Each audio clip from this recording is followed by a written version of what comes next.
గౌరవ ఉపాధ్యాయులందరూ కూడా వందనం.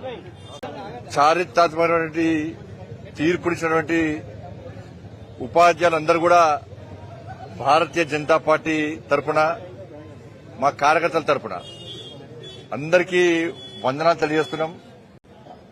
ఇది మామూలు విజయం కాదు. వాళ్ళ మల్కా కొమరే గారు 5,000 పైగా మెజార్టీతో గెలవడం ఒక చరిత్ర సృష్టించింది భారతీయ జనతా పార్టీ. రోజు నరేంద్ర మోడీ గారి మీద మొదటి నుంచి కూడా తెలంగాణ రాష్ట్రంలోని ఉపాధ్యాయులందరూ కూడా ఒక గౌరవం, ఒక అభిమానం, ఒక భరోసా, ఒక నమ్మకం నరేంద్ర మోడీ గారి మీద.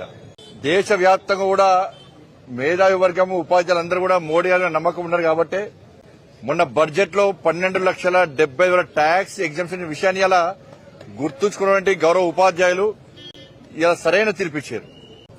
తెలంగాణ రాష్ట్రంలో భారతీయ జనతా పార్టీ ఉపాధ్యాయ ఉద్యోగుల సమస్యల కోసం ఇవాళ మూర్ఖత్వపు 317 జీవో తెచ్చినటువంటి కేసీఆర్ మూర్ఖత్వ పాలన వ్యతిరేకంగా ఆ రోజు ఏవిఎన్ రెడ్డి గారిని గెలిపించారు.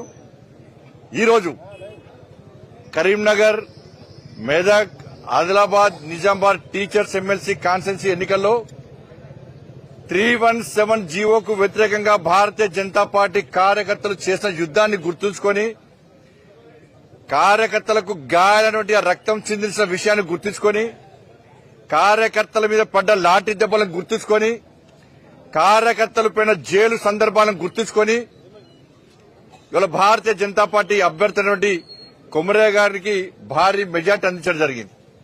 తపస్ ఇవాళ తెలంగాణ ప్రాంత ఉపాధ్యాయ సంఘం ఇవాళ చాలా మంది తపస్ అంటే చిన్న సంస్థ, ఇలా సభ్యులు లేరని చెప్పి వ్యంగ్యంగా ఎవరైతే వ్యాఖ్యానించారో వాళ్ళ చెంప చెల్లుమనే విధంగా ఇవాళ తెలంగాణ రాష్ట్రంలో 4 ఉమ్మడి జిల్లాలో తెలంగాణ ప్రాంత ఉపాధ్యాయ సంఘం యొక్క సభ్యులు, ఉపాధ్యాయులు కష్టపడి ఇలా పనిచేసిన తీరు ఫలితంగా ఇలా విజయం సాధించినాం.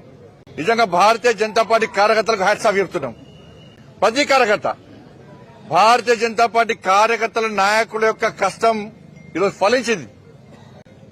ఒక్కొక్క కార్యకర్త వాళ్ళ పూర్తి సమయాన్ని వెచ్చించి వాళ్ళ సొంత పనులను పక్కకు పెట్టి ఈరోజు కొమరే గారి యొక్క విజయం కోసం ఇవాళ కష్టపడి పనిచేసే ఫలితంగా ఈరోజు విజయం చేకూర్చడం జరిగింది. దాంతోపాటు కొమరే గారి మీద ఒక విశ్వాస నమ్మకం ఉపాధ్యాయ వర్గాలకు ఏర్పడ్డది. కొమరే గారికి అనుభవం ఉంది, వారు విద్యా సంస్థలు నడుపుతున్నారు, ఉపాధ్యాయ సమస్యలేందు వారికి తెలుసు. దాని మీద ఫైట్ చేసే అవకాశం కేవలం కొమరే గారికి మాత్రమే ఉంది. ఆ దమ్ము ధైర్యం ఉన్నటువంటి ఒక నాయకుడు అని చెప్పి గుర్తించిన తర్వాత కొమరే గారికి భారీ మెజార్టీ అందించడం జరిగింది.